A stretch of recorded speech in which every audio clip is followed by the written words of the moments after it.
Okay, so we're working on this 2017 Nissan Rogue. We're going to be changing the CVT transmission fluid in here today. It's pretty simple, except you're going to need like either a scan tool to tell you the temperature of the fluid, or you need one of those little infrared guns that you can kind of like shine up onto the transmission and see if you got it in the right temperature range. So we're just going to go ahead and get it on the ramps here and get it drained. At this point, the vehicle's pretty cool, but it doesn't matter for the draining process. And I'm not telling you what CVT fluid to use. This is what I had from another car, so I've got like 5 of these quarts left over, so I'm going to be using this. And the main thing is to make sure that you have transmission or the CVT fluid if you've got a CVT. So it tells you that it's compatible with NS2, NS3. So this is what I'm using. We're going to go ahead and get to draining it here, get it on ramps. Alright, so we got it up on ramps here.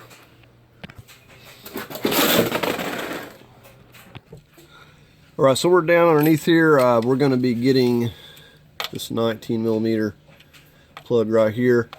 Now, this car has never had any of the plastic under it, so if you have any of that in the way, you'll need to, of course, remove that.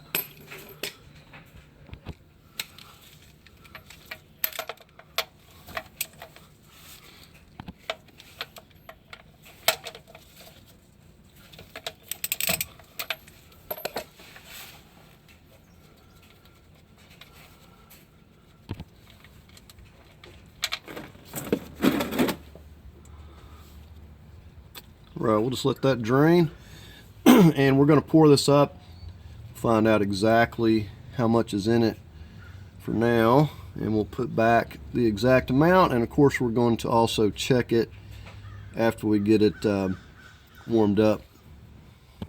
I gotta say, this fluid in here doesn't look bad.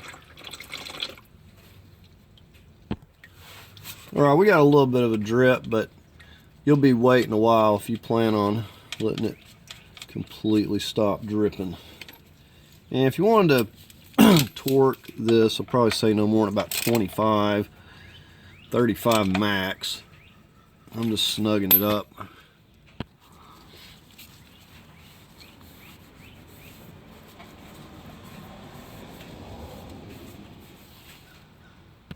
Now that does have like a little copper crush washer or something, so if yours is leaking, then you'd probably want to replace that. This is not leaking. It'll be just fine. I've removed this thing like twice and it's not leaked. Alright, so we got it all poured up here. Let's take a closer look. Alright, you can see where we're at there. We're just slightly below the 4 quarts. And I think that this is pretty accurate before. We're going to find out. We'll refill it and we'll get it all checked out here. Alright, so we got the hood up. We're going to go ahead and get the cap off of the tube here and start getting some fluid in here. Okay, so here's our dipstick tube. I've just got a little pick tool, and we're going to go just slide it in here and push this little. Now I will say that if you break this thing, it's not going to matter much. I've never seen a cap come off of a dipstick tube, even when it wasn't locked. Alright. So you got to get in there and push that little tab over is what you got to do. So you see how that tab locks onto that little square portion right there, and it's just got that, so you have to like push that thing over. And for the purpose, till we get this thing filled, I'm not going to lock it back. I'm just going to stick it back like sideways like this until I know I got it filled. So I'm just going to be using a long funnel. It fits in here.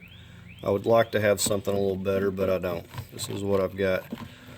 And I'm going to get something and kind of prop under this so it's not falling off there and making a big mess.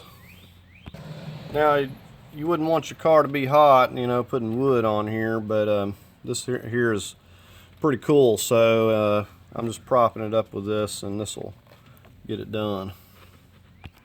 Okay, so we're going to put 4 quarts in here. If it's a little too much, we will you know, drain that a little bit out when we check it here after we get it up to temperature, but we're going to go ahead and just put the 4 quarts in there for now. It was close enough to 4 quarts. I'm just going to put that. Alright, so we're just going to slowly start pouring it in here.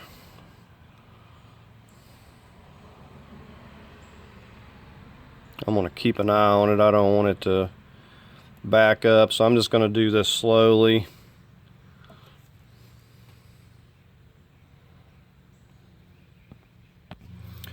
And you can hold this funnel too. You don't need anything to prop it on. But I had the camera sitting here. I was trying not to make a mess. But we've got 1 quart in it.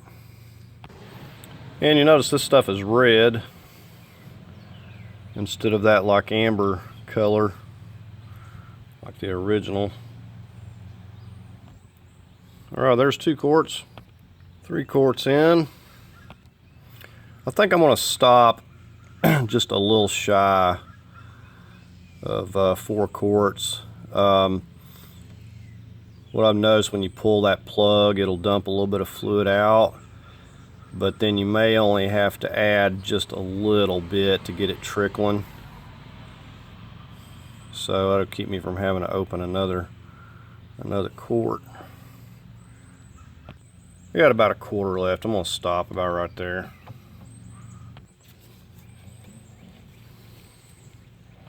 So I'm just going to put this back on here where it doesn't lock. Let's push it on that way.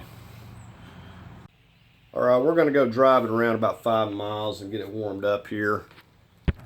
Now, you don't have to have an expensive scan tool to read this temperature. Usually a cheap one, even one of those Bluetooth you can put in there and hook it to your phone. And those are pretty affordable little scan tools.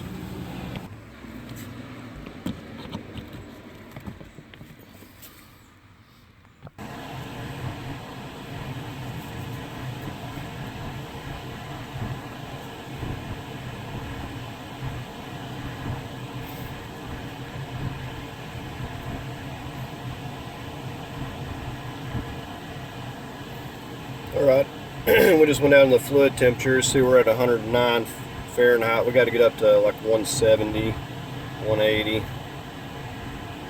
Alright, so we got it to 163. Now, by the time I get this car moved around and on ramps, we're probably getting pretty close. Now, you really want to have 4 ramps so you can get this thing leveled out. Otherwise, you're going to have to like lift the back, get the front on the ramps, or get it leveled out somehow.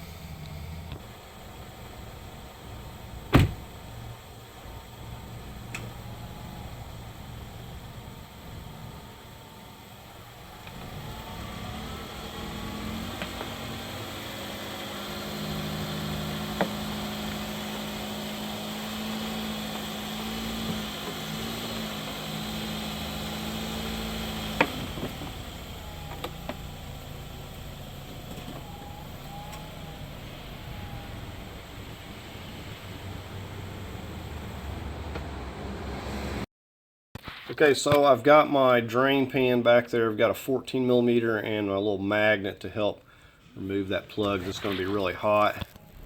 Alright, so we got it at 170 right now. We're going to go ahead and start working quick. This will heat up pretty fast, but you know, we want it between 170 180. Alright, so right here is your check plug. You want to watch out for that exhaust. Got a 14 millimeter here.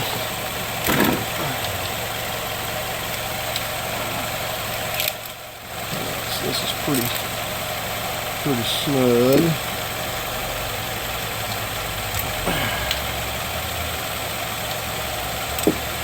All right, there we got it.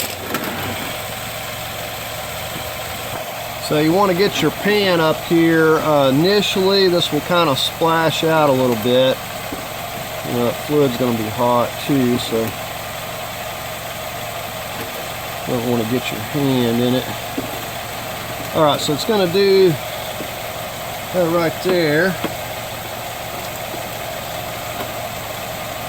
Alright, and once it starts trickling, we actually got a little bit. So once we get it trickling like that,